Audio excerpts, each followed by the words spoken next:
Our next speaker's hope is to break the barriers in which we define masculinity and, in turn, how we acknowledge the humanity of women. Please welcome to the Springboard stage, Mr. Tony Porter. Good evening, everybody. I'm Tony Porter with a call to men. It's great to be here with you all. I think I want to pick up right where Emily left off. When she shared that one statistic where 60% of the folks in this room identified having been sexually assaulted.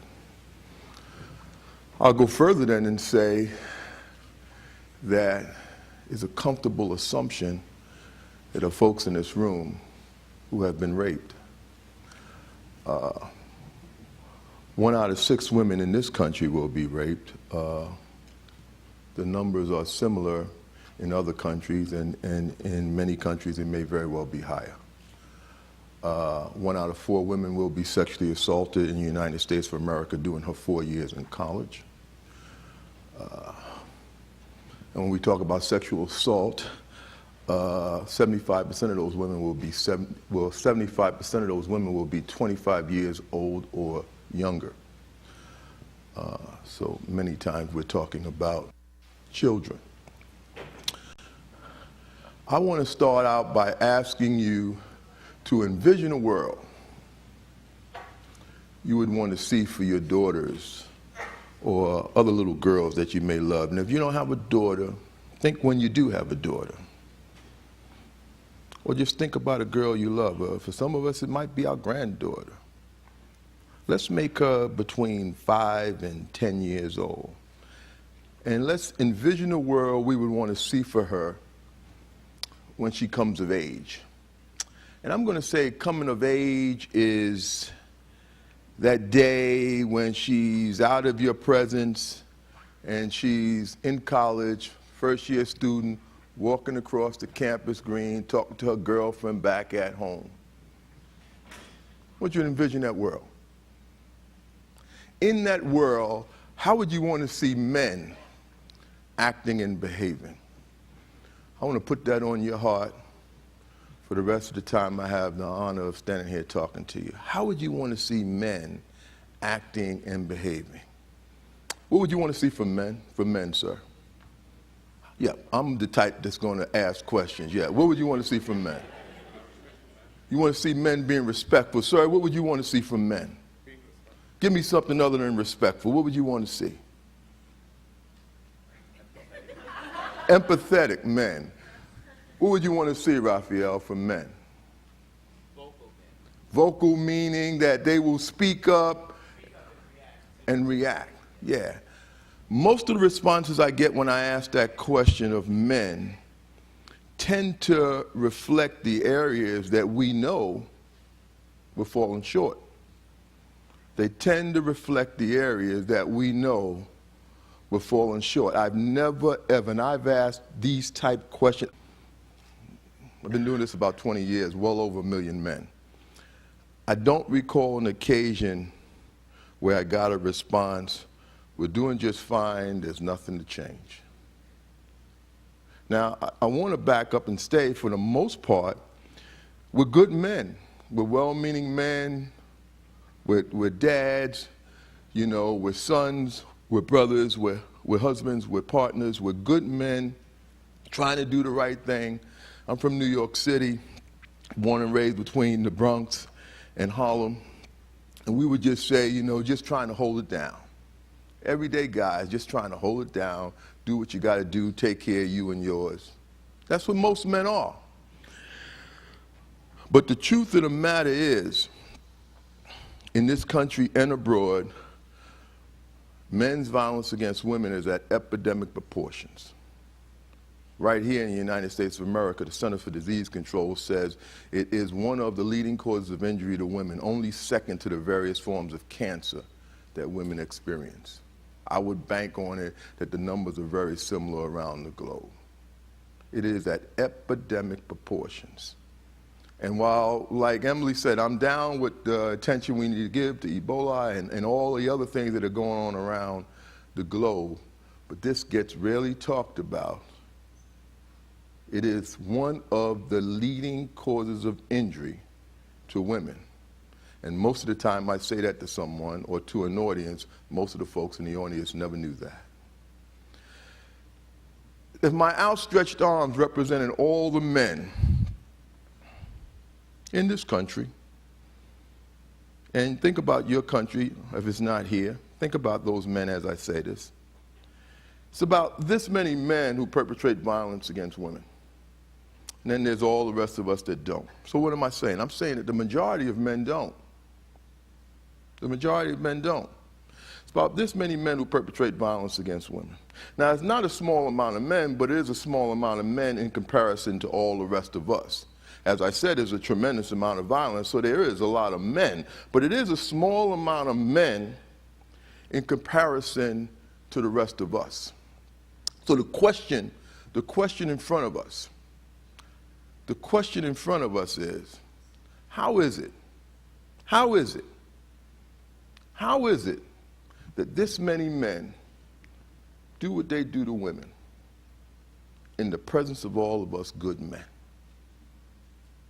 If I had no more time with you, I would want you to take that question through those doors, through those double doors, and to grapple with that question.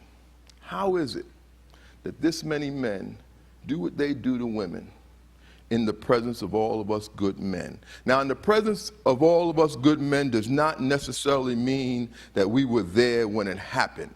But in the presence of us good men does mean that we as good men are well aware that it's happening. We're good men.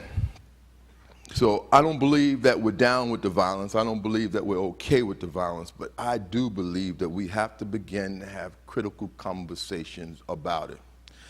I also believe that if women could end the violence by themselves, they would have. While we can't depend on these men over here, but I'm holding out hope for them, all right? I'm with my brother Joseph there. I'm holding out hope for them. But we can't depend on them right now. But who's left from this equation is us. Because I'm going to comfortably assume the men in this room make up this group. Who's left from this equation is us. So what I like to do is just really a quick exercise in unpacking manhood. Take a look at how we define what it means to be a man and try to figure out, well, what the heck is going on with us as good men? That this many men can do what they do to women in the presence of all of us good men. So let's unpack manhood right quick. Just quick exercise and trying to get in there, see what's in there right quick.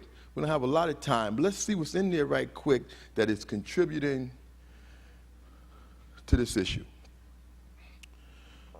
So there's a term we use, the collective socialization of manhood.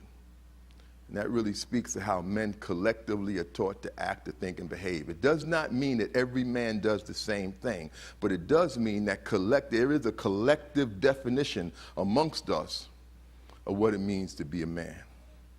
All right? We may do things differently, but we still have that collective definition. So that's our term for it, the collective socialization of manhood. But then I have another term for it that I like to use when I'm just talking to everyday cats, because they get it when I use this term, the man box. When I use the term the man box, everyday guys can just get right on board with me and we can have a real good chat. So I want to ask you to think about this box. You know, the ingredients in this box that make up what it means to be a man. There are a lot of things in this box that make up what it means to be a man. So, for example, the man box says that men must be strong. That's a requirement of the man box, that men must be strong. And, sir, the opposite of strong is what? Weak. And collectively speaking, not you, not me, but collectively speaking, young man, who have we been taught? Matter of fact, because I'm old enough to be your dad, I would bank on it, if not close. I'm 57. Am I old enough to be your dad? All right, okay. He said, absolutely. Am I old enough to be your granddad too? Close. All right, so I would even go as far as to say that being old enough to be your dad, most of what you know about a man, being a man, you learned from me. See, you might put a 21st century spin on it. You know, like I'm down with Motown, you down with hip hop, I don't know, I'm just saying, right? You put a 21st century spin on it, but the basic foundation of just about everything you know about being a man, you learn from me. Not me as a man, but me as a man representing the generation of men that's come before you. When I speak to young men like yourself, many times I start off by apologizing to them, because they kind of think that I'm coming into their presence to kind of pop them on the top of the head about what they're doing wrong, whatever. But it's really more about coming and talking and rethinking about what I taught them about being a man. Has a lot more to do with, you know, that conversation that I'm having with them. Now, what was the question I was going to ask you? I done forgot the question. All right, what was the question I was going to ask you? Nobody remember? Yes. So, you know, years ago, I would stand here and try to figure it out and think. Still be talking to people trying to run. I don't do that. It's crazy. Let me just ask the audience. They'll tell me where I was at if they were paying attention. So, back to you. Men are strong. Man over here said, opposite of strong is weak. Who do we collectively as men reserve being weak for? Who do we see as weak? Women. We see women as weak. All right? We have this definition of strength that's kind of wrapped in muscles. Men are strong, women are weak, and then we go about our business as men trying to never, ever, ever appear weak. Steeped in the socialization of what it means to be a man is to distance ourselves from the experience of women. Hear me again. Steeped in the socialization of what it means to be a man, at its core, is to distance ourselves from the experience of women. In order to distance ourselves from the experience of women, we also have to then develop a lack of interest. Hear me on this. A lack of interest in the experience of women. Give you an example. My son Kendall, he was 12 at the time. He's cutting the grass. He calls me on the phone. He says, Dad, all my friends, or not all my friends, 6 of my friends are down the hill at Kate's house. Can I go down? I said, yeah, but you got to finish cutting the grass first, son. He says, okay. I'm only about 10 minutes from the house. I get to the house. He was cutting the front grass. I pull up to the house, and he's standing there at the lawnmower with 6 of his friends around him, right? He's looking at me. I'm looking at him. We're having a deep conversation without saying a word. I'm saying, what's up? He's saying, what do you want me to do, Dad? I said, well, what are you doing? He said, well, they just came up the hill, Dad. I said, well, you still cutting this grass. He said, I know, Dad, be cool, but I know. But we had this whole conversation without saying a word. What I'm neglecting to tell you, though, is that all 6 of his friends were girls. I'll give you a second to digest that. And what goes through a man's mind in that scenario? What may go through a man's mind in that scenario? So, sir, in that scenario, not you, but a man. Not you, but a man, all right? He may think what? He's winning. Is a thumbs up on some level, right? He gets a thumbs up, all right? Other than that, you, sir, what might go through a man's mind?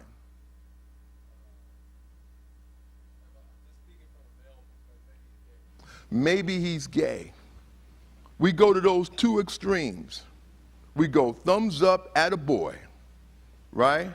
Or then we go to this extreme and say, something's wrong.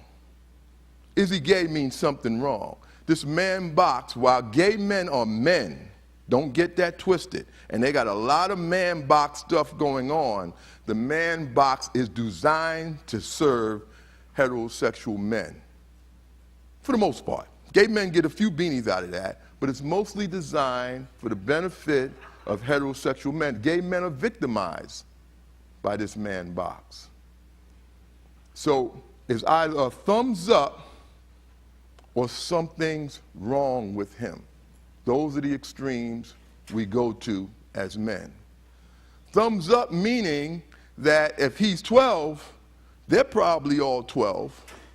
So thumbs up also means that one of these 12-year-old girls, at least one, because that's where we kind of go as men, as long as he likes one, we're okay.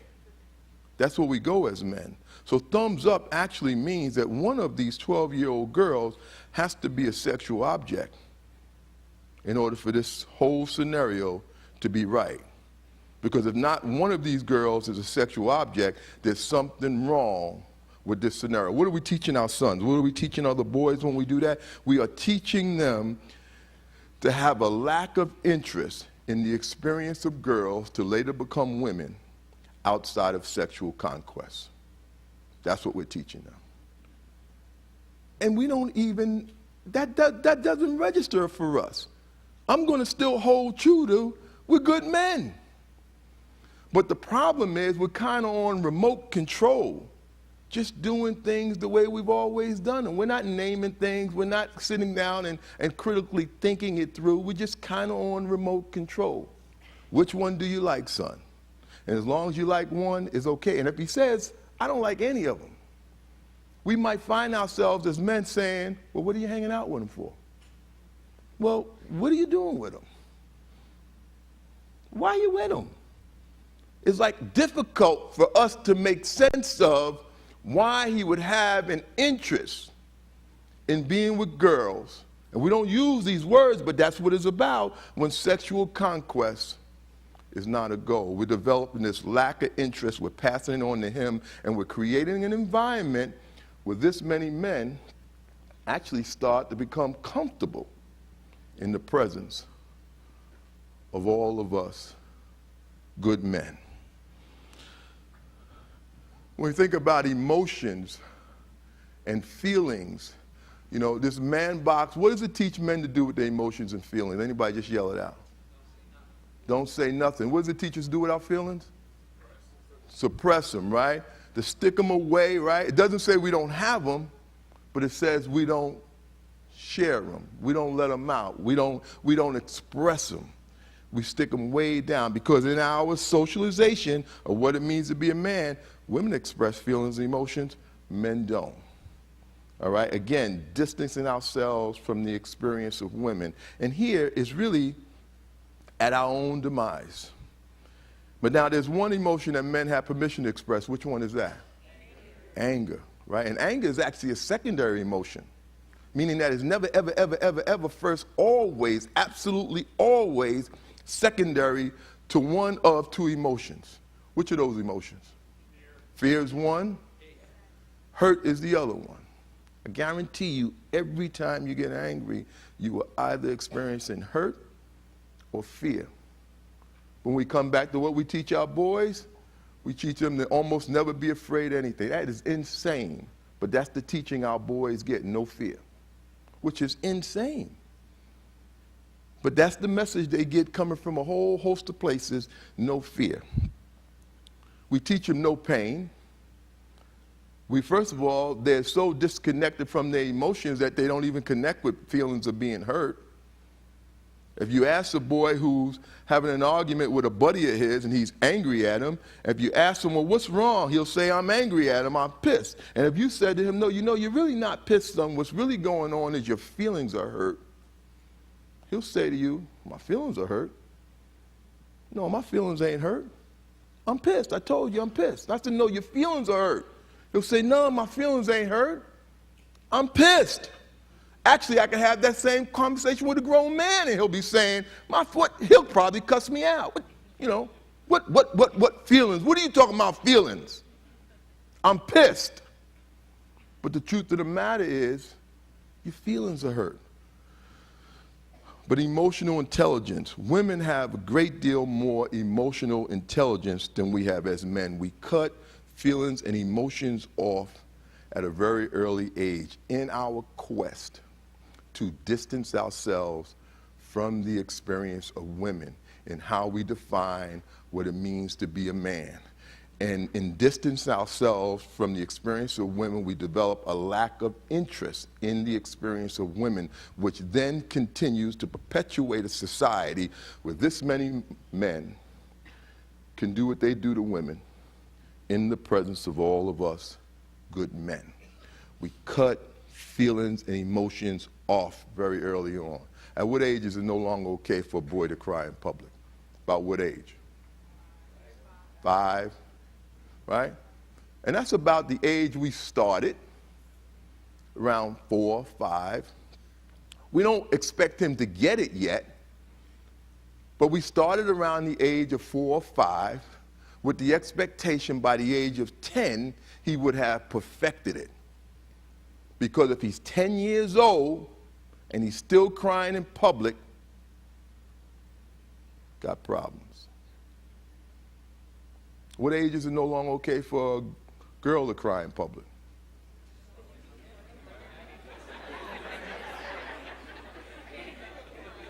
What age was it no longer okay for you to cry in public? Says she's still crying in public. Might start crying now, right? Who the heck knows, right? Who knows? So we cut off feelings and emotions in our sons and other boys with the exception of anger. They can't demonstrate, they can't show feelings of fear, they can't show where they're feeling weak while we, as men, we're weak all the time. Can never say they're scared. Not supposed to say you're scared of anything. It's a recipe for disaster. So what we're talking about not only is an environment that fosters violence against women, is killing us also as men.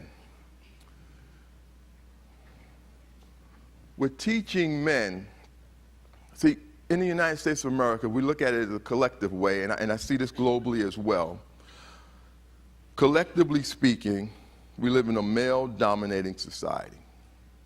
Collectively speaking, we live in a male-dominating society. Now, we may know many women who are doing wonderful things, who are in leadership and doing great things, all right? But collectively speaking, so for a state, for example, right here in this country, if I put all the men in the United States of America on this side of the room and all the women on this side of the room, men run, control, and dominate this country, collectively speaking. We put ourselves in this place of higher expectations. And we put women here in a place of lower expectations. You see it in coaching of sports all the time. What's the easiest way to tell a boy he's not playing up to standards is to tell him he's playing like who? That's right. Because he's supposed to be here, and girls are here. So when you tell him he's playing like a girl, you're telling him you're supposed to be here, and you are down here. It's used as a means of motivation. He immediately bucks up, right? And tries to get back where he belongs, right? But the question that's never asked is, every time you tell a boy he's playing like a girl, well then, what are you then saying about girls? What are you saying about girls every time you tell a boy he's playing like a girl? Not much good things. What are you saying about girls? They're inferior, they're weak. What else? It's a bad thing to be, something not to be, right? So steep in our socialization of manhood, we're promoting value in men, we're promoting less value in women, we're promoting women as objects, particularly sexual objects. We promote women, we teach men that women are the property of men. This is all going on, and check this out. We ain't even talking about them. We're just talking about us. We're just talking about us right now. We're kind of on remote control. We're good guys, but we're kind of on remote control, just kind of doing things the way we've always done things without really stopping and being critical in our thinking and kind of like, you know, we don't create enough space for we as men to get together and even have these conversations. Though when we do create the space, we talk. It doesn't appear to be foreign to us. I'm never in a conversation like this and I gotta, you know, really encourage men or help them to think it through. Men pop them answers out just like that.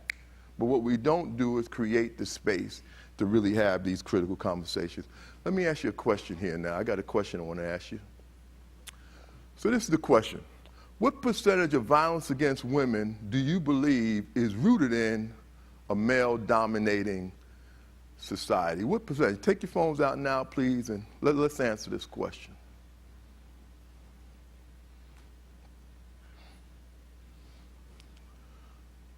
Okay, let's go to the responses. Let's see what we got up there.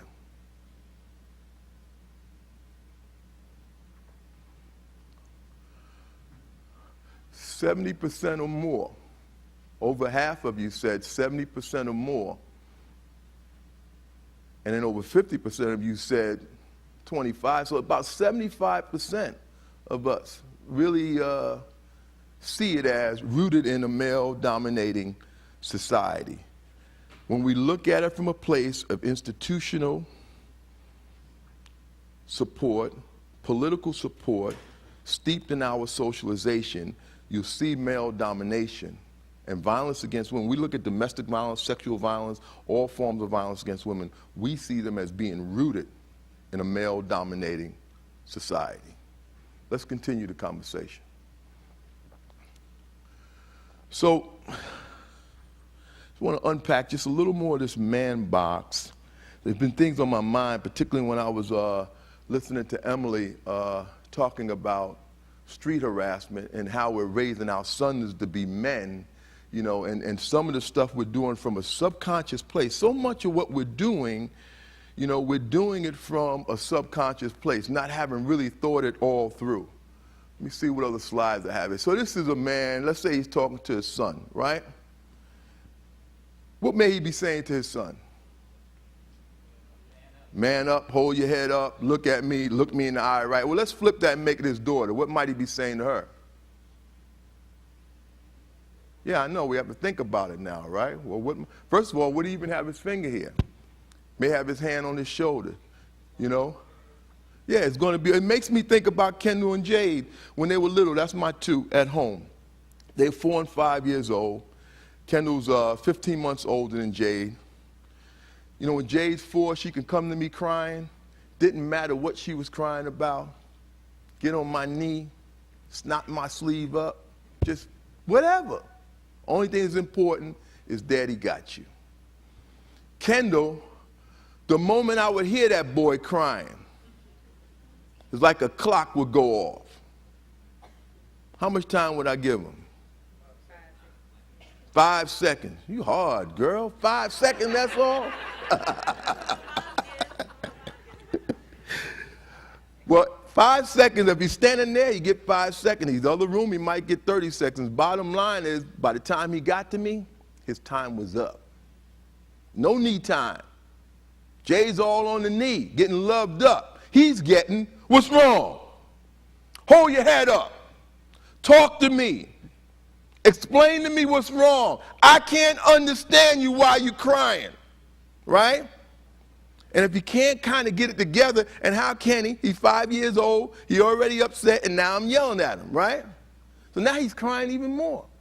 And out of my own frustration and fear that I'm not raising him to be a boy that's going to be respected by you, I may find myself saying things like, well, just go in your room, right? Go in your room and get yourself together. Get yourself together is code language for men. It means get yourself under control. Men must always be under control, though we can't, but that's what it means. And then come back out here and talk to me when you could talk to me like a what? Yeah, like a man. Boy, 5, 6 years old. But that's what we do, because we have this ideology of higher expectations for men, lower expectations for women.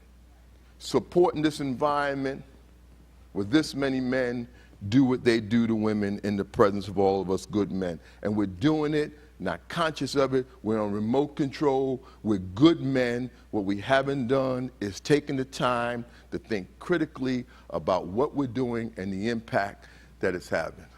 Let me find my next question here. Is the man box also hurting men, holding them back from their authentic selves? Is the man box also hurting men? That's a yes or no answer. Let's pull out our phones and let's go for it. Let's see what we got. Bam. It's my people here. This is my people. I like that. I like that. All right, but I got another question. I got to find it, but I want to go to another question because I know I'm a little short on time, and I want to go to another question. Oh. Ooh. All right. That's interesting. That's interesting that some folks would feel that it's not actually hurting men, but I believe it's killing us. I believe it's really killing us. Our emotional intelligence is so limited. You know, when you look at violence worldwide, this socialization is not only the core of men's violence against women, it's the core of men's violence against men. You know, it's killing us. All right, I'm going to bypass some. Well, I'm going to stay here for 1 second. That's The Rock over there, right? Dwayne Johnson, right? Right? Big old fine black man, right? Good looking brother, right? Right? What do you think, sir? Is he fine? Would you say he's fine? Yeah?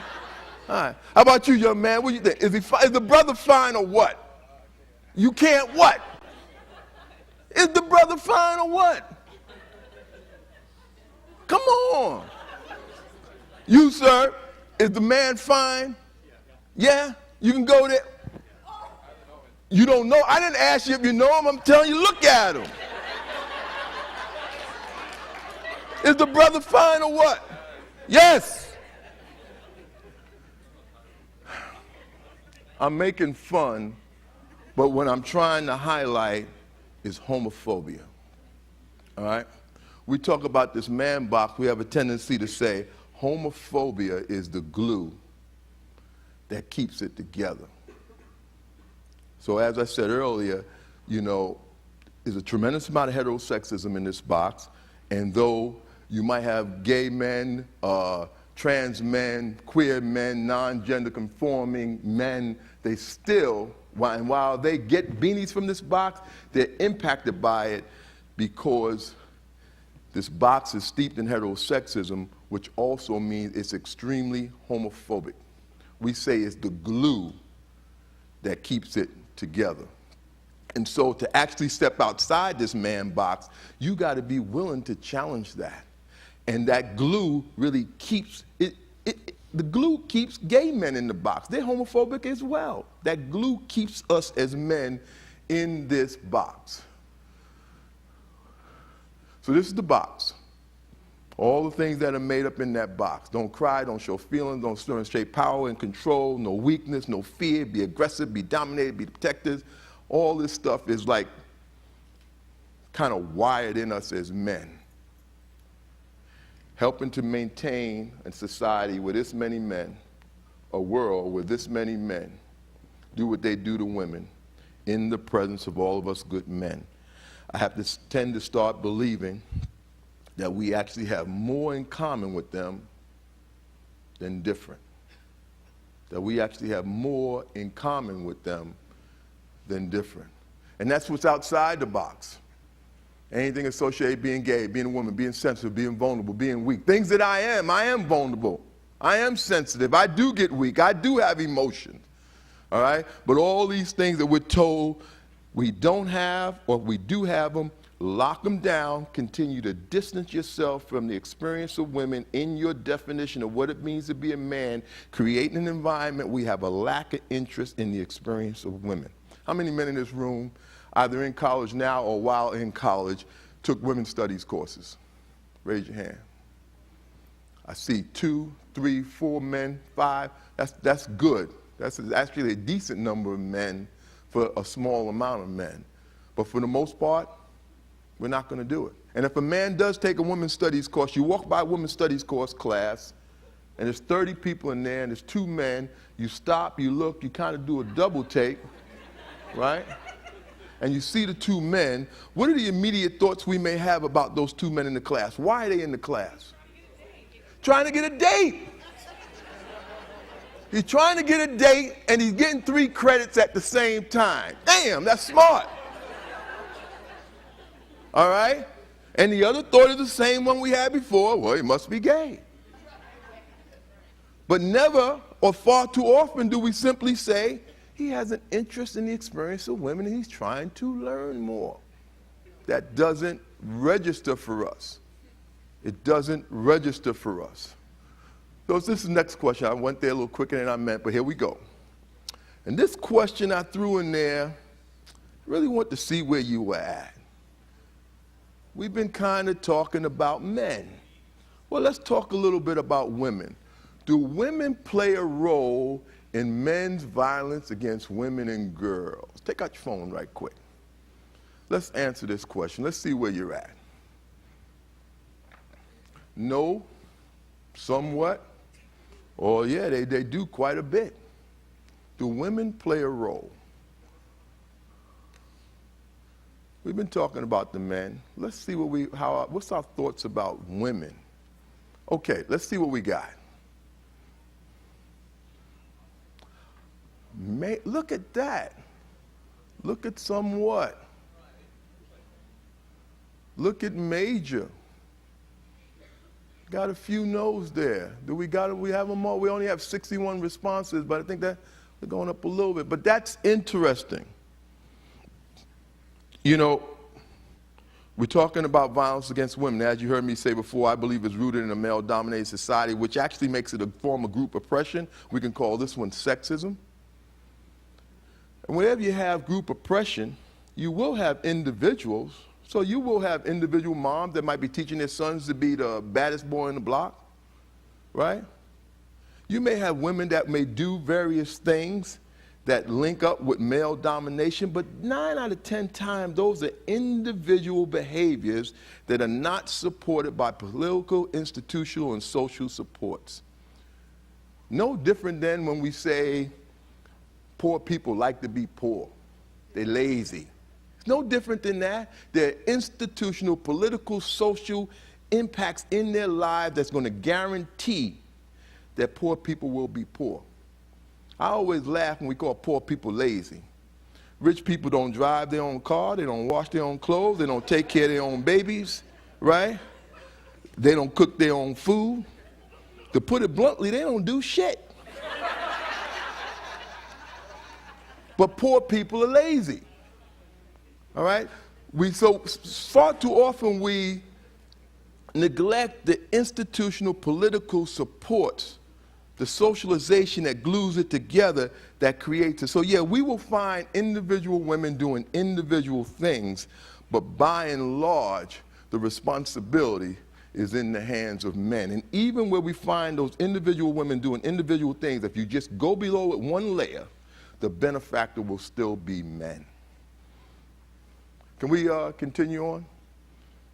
So, in closing, what we're talking about here is, and we'll put it in an equation, that collectively as men we're taught to have less value in women, to view them as the property of men, and to view them as objects, particularly sexual objects. We see that as an equation that equals violence against women. So while we as good men don't perpetrate violence against women, we are part of the social construct that's required for this many men to do what they do in the presence of all of us good men, because very few of us as good men can say we don't do less value.